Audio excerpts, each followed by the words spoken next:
উৎস। গাছ যদি না থাকে আমরা বাঁচব না।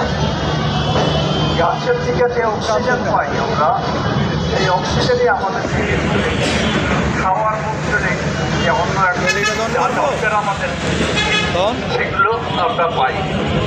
অতএব দেখুন অনেক গাছ গাছগুলো কাটা হয়ে গেছে।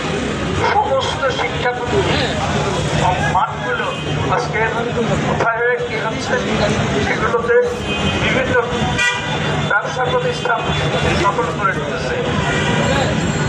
যারা প্ল্যান করতেছেন তারা কিন্তু সবাই শিক্ষিত, কিন্তু যারা কাজ করেন শ্রমিক তারা কিন্তু অতটা শিক্ষিত না, বা কম শিক্ষিত অথবা অশিক্ষিত।